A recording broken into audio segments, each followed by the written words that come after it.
All right, guys, welcome back. We are here with the legend himself, Malcolm McDowell, Clockwork Orange, Rob Zombie's Halloween, and his new film, 31. How is 31 experience-wise for you versus Halloween? How was that? Well, I was only in 31 very fast. I was in and out in 3 days, I think. So it wasn't a big experience for me. And by the way, I haven't seen the movie either. So, but I hear the fans love it. So it's pretty twisted. If you like Rob, you're gonna love it. You know. So I love doing Halloween. I'm a great fan of Rob Zombie, so I always enjoy working with him. He's a terrific guy and a very talented director. He is, definitely. Yeah. Now, one question I want to ask, because I'm sure you've heard all the Clockwork and Halloween questions. I want to know about Tank Girl. Is there any particular fun day or a story from Tank Girl that you can remember or that stands out throughout these years? No, it was just... we shot it in Tucson, Arizona. I think it was the middle of the summer. And we were working in a disused copper mine. That's all I need to tell you about that. It was like 135 degrees. And it was pretty horrible, but you know, I enjoyed very much working with Laurie, and she's really good at the movie. The movie didn't quite work, but it has its fans, you know. I think for the style you guys went with, it's a great little fun flick, and you were amazing in it, as always. Thank you. I don't think you have a bad role ever. So. Well, I don't know about that, but it's sort of weird because then you have these big bunnies suddenly in the thing, and it's like, what the hell are they doing here? But I think it's a fun movie. It's fun, and it's definitely a sort of cult movie. You know, has its fans. So, well, other than 31, any other upcoming projects or something we should keep our eye out for? Well, I'm in this new Death Race 2050, which is a Roger Corman deal, and Roger, he's 80-odd, whatever. As old as the movie business itself, and he's still making movies. He's amazing. Oh, yeah, he's making great stuff. Well, we'll definitely keep an eye out for that. Malcolm, thanks again, and enjoy the rest of the game. You're a nice guy too, Kane. Fuck you. Welcome back to Rock and Shock 2016. Here he is, man, myth, legend, Kane Hunter. Wow. Yeah, I didn't realize that. Well, I mean, come on, Jason Voorhees, Victor Crowley. You have fucked up a lot of good people in your day and done it with style and grace, my friends. I believe that's true. I have murdered more people on film than any actor in history. Definitely. I know, I mean, Jason is probably one of your biggest things, but for me, your Victor Crowley character was above and beyond anything I've seen for like a nice original horror icon. Just what you did through that makeup, how you worked with Adam Green on that. Can you describe a little bit about the process of creating Victor? Was it all Adam, or did you throw some of that Adam? Well, I mean, it's mostly Adam, but of course I had to put my own flavor into it as well, which he appreciated. But you know, he grew up with that character in his mind, so I'm not going to presume to think that I know it better than he does.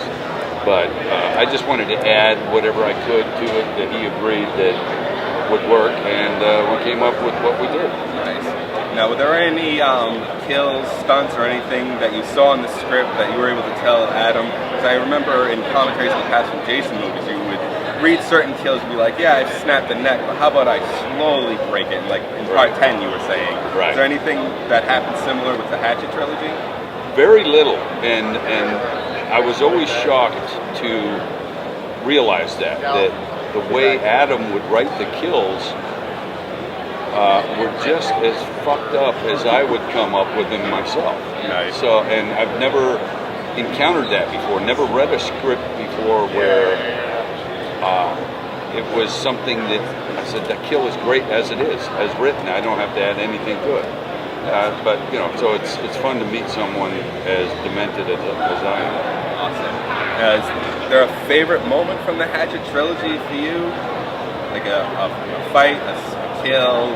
A few stand out. I mean, my favorite kill is the Mrs. Primadio from the first movie where I rip her head apart. That 360 pan. But I have to admit, I enjoyed killing that man over there. Derek Mears. Just because we have similar history in films, and it was fun to You guys, do a fight scene with him. before that movie came out, you guys were a little devilish about it. You've even mentioned it on the commentary, how you told people, you hyped it up in such a way where it's like, you'll never believe it when you see it. And Right, and I wasn't didn't. lying. People thought that I meant that it was going to be a huge, endless fight, but I never said that. You just assumed that, so it'll shock you is what I said, and that's what Exactly. Now, one thing I've also wanted to try to touch on with you today, because you've thanked Adam a lot for the dramatic release that he's been able to provide you. Since Hatchet 3, what has transpired since you've been able to play Victor Crowley and those great emotions that you were able to give us on screen after your son Victor dies in the end? Yeah, I mean, I've said it quite a bit that him letting me play an emotional role and then do other things in other films, including comedy, has opened all kinds of doors, and it's all because he had the confidence in me to be able to do that stuff. And then once it's presented and people see it, they say, oh, well, I guess he can do more than just kill motherfuckers. And yes, I can. Oh, yeah. I actually remember I don't know if you remember this movie, but the first time I saw you outside the makeup on film was for a movie called Rhymes, a skateboard movie. And you played a girlfriend's dad who came out with a baseball bat looking about 90 pounds bigger of muscle than that. Yeah, that was funny. That wasn't, I mean, I had done a number of regular roles before that one, but that was just a fun one because it was, nothing but being pissed off at this guy and trying to kill him with a bat. But it was a fun movie, and I also did a really creepy scene with the guy that plays McLovin. Yep. Spacing on his name right now. I can't. He's McLovin. He will always be McLovin. But we did a movie called Tag, and he and I had a really creepy, sexually charged scene in an alley. Awesome. And where he's posing as a prostitute, and I'm trying to pick him up, and it was just a really, uneasy scene to view. And I love doing scenes like that are something I never thought I'd be asked to do. So it's great. Switch it up here a little bit. The upcoming Friday the 13th game. Holy shit, does that look great? I mean, how did they approach you for that, and what was the mocap? Was that something new for you?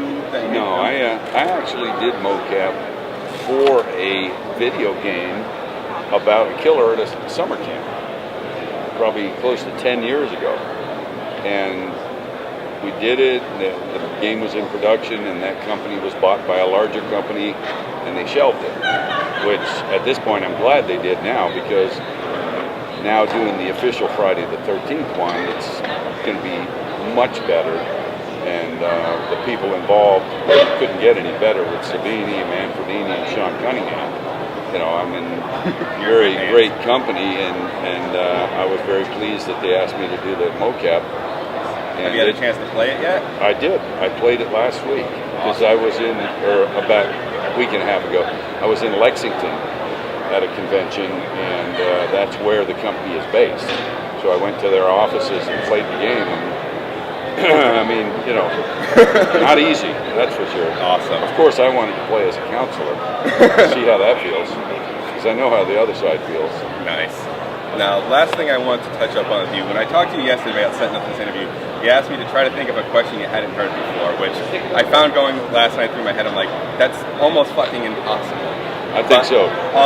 How about this, though? Any chance? By the way, let me preface a question that I haven't heard, but that will also not piss me off. I think I got one. I'm hoping. I don't want to knock you out on camera. I mean, it wouldn't be the worst thing to be knocked out. Or the first time. No, probably not. Read your book, and through that discovered you actually have a great writing talent. Any chances of you developing a script and directing yourself, actually, stepping behind the camera in a non-stunt coordinator role, telling us a story?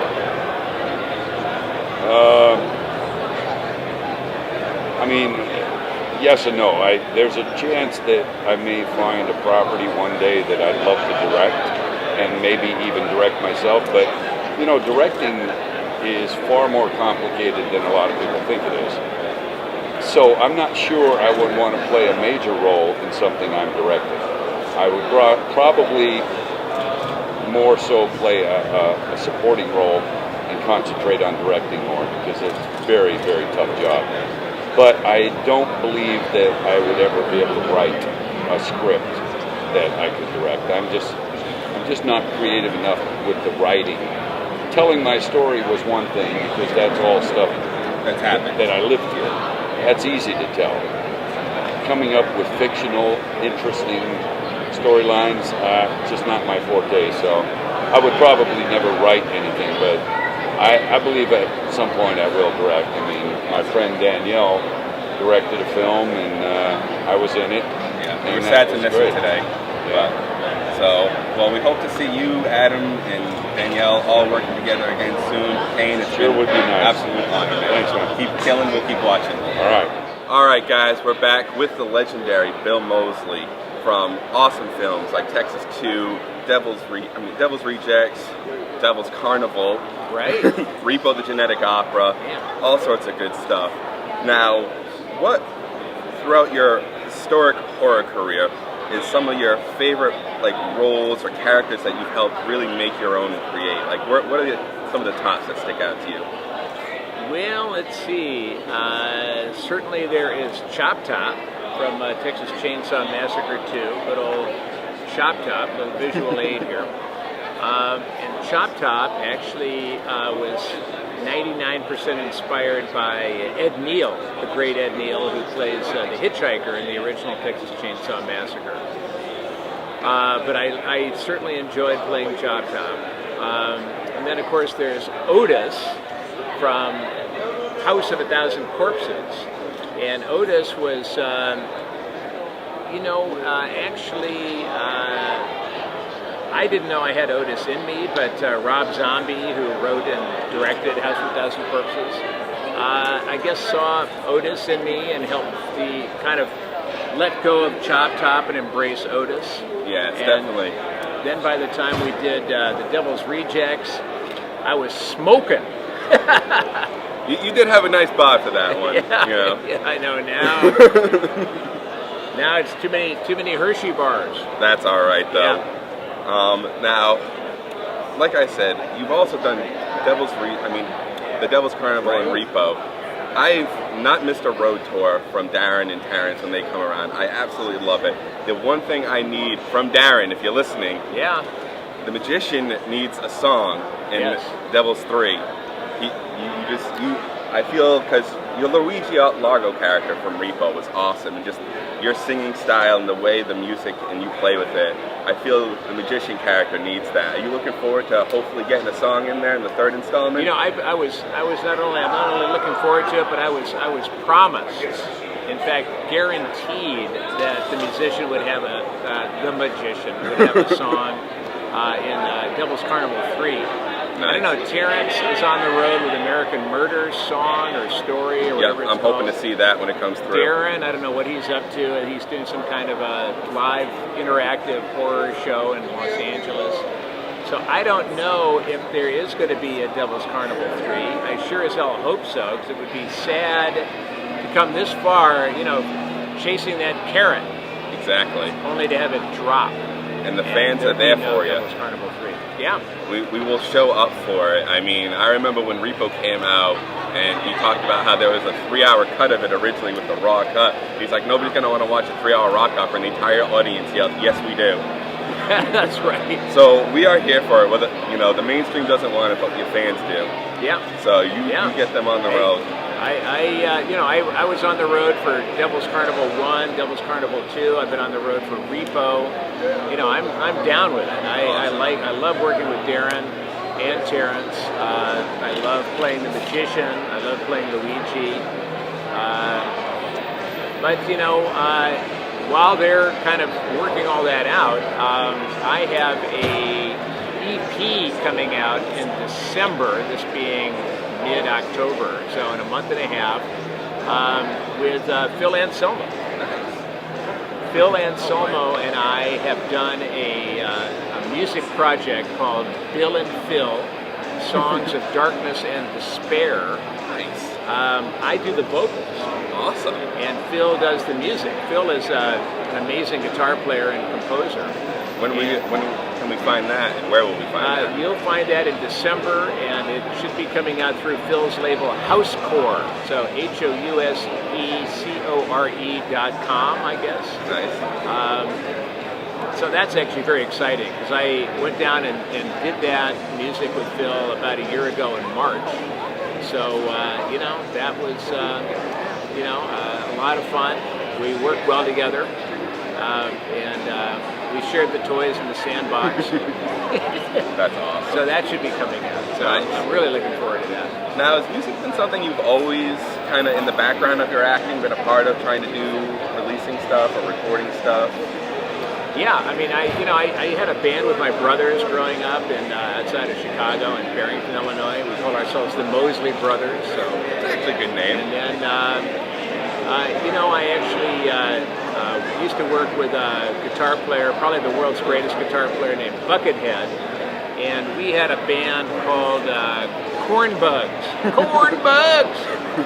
And we put out a lot of CDs. You can find us on YouTube. It's all one word, CORNBUGS. And with Buckethead and me. And I'm mostly as Chop Top in that, like doing the vocals.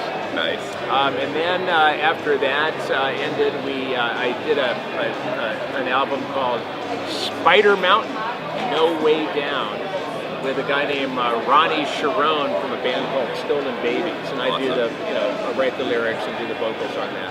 Awesome. So I keep doing it. Music's been a very important part of my life and my art, I guess. And as Chop Top says, I'm sorry to use all these visual aids. We love them. Chop Top says, music is my life. It is. Well, Bill, thanks again. All right. Keep acting. We'll keep watching.